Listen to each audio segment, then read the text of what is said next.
Good morning, students. We now again start our video audio classes. In this series, we start the chapter of history, nationalism in India. This is second chapter. This chapter, we read the First World War, differing strengths within the movement, the sense of collective belonging, Khilafat and non cooperation towards civil disobedience. इन सब points के बारे में हम इस chapter में पढ़ेंगे। Introduction दे रखा है इसमें। इंट्रोडक्शन में दे रखा है as you have seen modern nationalism in Europe came to be associated with the formation of nation states. आपने फर्स्ट चैप्टर में पढ़ा कि किस तरीके से यूरोप जो है राष्ट्रीय राज्यों में चेंज हो गया। It also meant a change in people's understanding and who they were and what defined they identity sense of belonging. इसका मतलब यह है कि लोगों को ये समझ में आ गया कि वो क्या थे और किस तरीके से वो दूसरे से डिफरेंट हैं और किस तरीके से किस सेंस में वो अपनी आइडेंटिटी को दूसरों के सामने दिखा सकते हैं। New symbol and icons, new songs and ideas forced new links and redefined the boundaries of communities। नए नए सिम्बल्स देशों ने जब वो स्वतंत्र हो गए और नेशन स्टेट बन गए, उन्होंने अपने नए नए नेशनल सॉन्ग्स बना लिए, नई बाउंड्रीज बन गई उन कम्युनिटीज़ की। In most countries making of this new national identities was the long process. ये किसी बहुत कम समय में ऐसा नहीं हुआ, इसको इन सबको करने में बहुत लॉन्ग प्रोसेस यूज़ करना पड़ा। How did this consciousness emerge in India. ये इंडिया में किस तरीके से आया, इस चैप्टर में आपको ये बताया गया है। In India at the Vietnam and many other colonies growth modern nationalism identity intimately connected to the anti colonialism movement. Bharat ने बहुत सारे कंट्रीज जैसे वियतनाम, ये सब अपने अपने उपनिवेश स्थापित किए हुए थे। People begin discovering there unity in the process of their struggle with colonialism. लोग अपनी एकता को बनाए रखना चाहते थे कॉलोनियलिज्म यानी उपनिवेश जो थे उनसे स्ट्रगल करके, संघर्ष करके। The sense of being opposed movement people begin under colonialism provided a shared bond then tied many different groups together। लेकिन यहाँ पर जो दूसरे ग्रुप थे आपस में मिलकर एक दूसरे को जोड़ना चाहते थे। But each class and group field effect under colonialism provided a shared bond tied many different groups। colonialism differently their experiences were buried। लेकिन उपनिवेशवादी देशों से सभी ग्रुपों के संबंध, उनका प्रभाव, सब कुछ अलग अलग था। The Congress under Mahatma Gandhi try to force these group together with in one movement. अब कांग्रेस महात्मा गांधी के अंडर में इन सारे ग्रुप को एक साथ एक छत्र के नीचे लेकर आए। In the chapter we will pick up the story from the 1920s। इस चैप्टर में हम 1920 से स्टोरी पढ़ेंगे। Study the non cooperation and civil disobedience movement.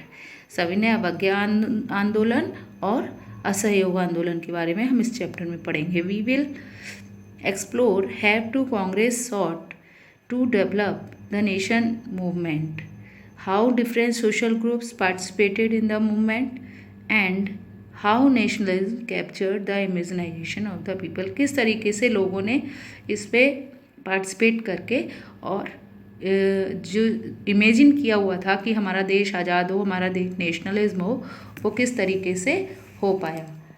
अब इसमें फर्स्ट चैप्टर है, फर्स्ट इसमें टॉपिक है the first world war, Khilafat and non cooperation movement in the year after 1990s। 1919 के बाद we are national movement spreading the new areas incorporating new social groups and developing new mode of struggle.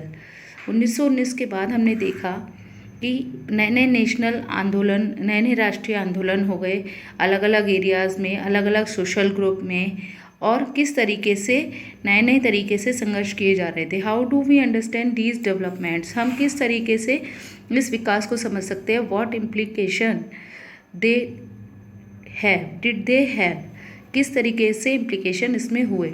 First of all the war created a new economic the political situation. सबसे पहले तो ये था कि first world वार खत्म होकर चुका था, इसमें नई नई आर्थिक और राजनीतिक सिचुएशन बन गई थी। In lead to a huge increase in defence expenditure which was financed by war loans and increasing taxes, custom duties व टैरिसेस।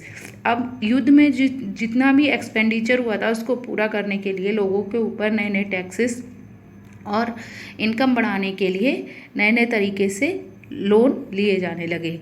Through the war year prices increased, इस समय जो वॉर में यूज़ होने वाला पैसा था वो बढ़ चुका था। डबलिंग बिटवीन 1913-1980, यानी 1913 में जो था उससे जस्ट डबल 1918 में हो गया था। Leading extreme hardship for the common people, जिससे कि जो आम लोग थे उसके लिए बहुत ज़्यादा प्रॉब्लम क्रिएट हो रही थी। Villagers were called upon the supply soldiers, villager को सोल्जर्स के रूप में सप्लाई किया जा रहा था। And the forced recruitment in rural areas caused wide spread anger, और इस ज़बरदस्ती की भर्ती से, सेना में ज़बरदस्ती की भर्ती से जो रूरल एरियाज़ के ग्रामीण क्षेत्रों के लोग थे वो उनमें गुस्से की भावना पैदा हो गई। Then in 1918-19 and 1920-21 crop failed in many parts of India. इसी बीच में 1918 और 1919 से लेकर 1920 और 21 में फसलें बर्बाद हो गई। भारत के कई क्षेत्रों में फसलें बर्बाद हो गई, resulting the acute of shortage of food, और इससे क्या हुआ कि खाने की शॉर्टेज हो गई। This was accompanied by an influenza epidemic, इसी बीच महामारी फैल गई। According to the census 1921 12 to 13 million people perished as a result of famine and the epidemic। 1921 में लगभग 12 से 13 मिलियन पीपल जो है वो इस महामारी और भुखमरी की चपेट में आ गए। People hoped that their hardship would end after the war was over, but that did not happen. लोगों ने ये सोचा था कि इस तरीके की स्थिति खत्म हो जाएगी, लेकिन ऐसा नहीं हुआ। But that did not happen, लेकिन ऐसा नहीं हुआ। At this stage a new leader appear to struggle a new mode of struggle. ऐसी स्थिति में एक ऐसे लीडर की ज़रूरत थी कि जो इस संघर्ष को आगे बढ़ा सके। The idea of satyagraha. Mahatma Gandhi return to India January 1915। Mahatma Gandhi South Africa में वकालत करने गए थे, जहाँ से वो 1915 में वापस लौटे। एज यू नो, जैसा कि आप जानते हैं, he had come from South Africa where he had successfully fought the racist regime with the novel method of mass agitation. जैसा कि आप जानते हैं कि वो साउथ अफ्रीका से रंग भेद की नीति के खिलाफ एक सफल लड़ाई लड़कर आए थे, विच ही कॉल्ड सत्याग्रह, जिसको उन्होंने सत्याग्रह का नाम दिया। The idea at Satyagraha confessed to power of truth and need the search of truth. Satyagraha का मेन मोटो है, मेन उद्देश्य है कि अपनी पावर को सत्य के आधार पर पहचानना। It struggle that if the cause was true, if the struggle was against injustice. इस स्ट्रगल उन्होंने सजेस्ट किया कि अगर आप सच के रास्ते पर चल रहे हैं तो आप अपनी लड़ाई को अपने अन्याय के खिलाफ लड़ सकते हैं। Then physical force was not necessary to fight the oppressor. इसके लिए आपको किसी भी तरीके का शारीरिक बल लगाने की ज़रूरत नहीं है। विदाउट सीकिंग वैगनेस और being aggressive, satyagrahi could win the battle through non violence. अगर सत्य के रास्ते पर चल रहा है तो एक सत्याग्रही अपने युद्ध को आसानी से जीत सकता है। This could be done by appealing to the conscious oppressor. People including the oppressors had to be persuaded and see the truth, instead being forced to accept the truth through the use of violence. Mahatma Gandhi ने violence के स्थान पर truth को अपनाने की, सत्य को अपनाने की सलाह दी.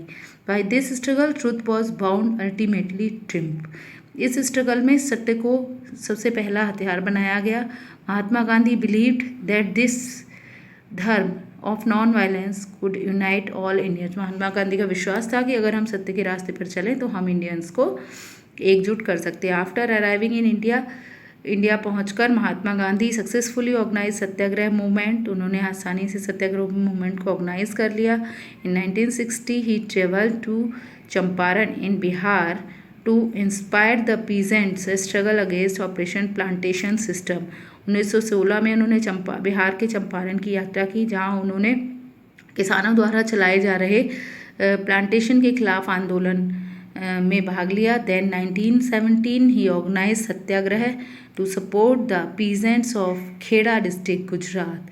1917 में उन्होंने सत्याग्रह को सपोर्ट किया जो कि गुजरात के खेड़ा डिस्ट्रिक्ट में किसानों द्वारा चलाया जा रहा था. Affected by crop failure and a plague epidemic the peasants Kheda could not pay the revenue. यहाँ पर फसलों के खराब होने से और प्लेग जैसी बीमारी के होने से खेड़ा के जो किसान थे वो टैक्स नहीं दे पा रहे थे. And were demanding the revenue collection B relaxed. और उनकी डिमांड थी कि जो उनका ये टैक्स है, रेवेन्यू है, उससे रिलैक्सेशन दिया जाए. In 1918 Mahatma Gandhi went to Ahmedabad and organise a Satyagraha movement amongst cotton mill workers. अब यहाँ 1918 में महात्मा गांधी अहमदाबाद पहुँचे और यहाँ उन्होंने कॉटन मिल में काम करने वाले जो मजदूर थे उनके सत्याग्रह को ऑर्गेनाइज किया. देन स्टूडेंट्स, अब आप इसको अपने आप रीड कीजिए, इसको समझिए और इसके बाद आगे हम नेक्स्ट वीडियो में आपको बताएंगे. Thank you.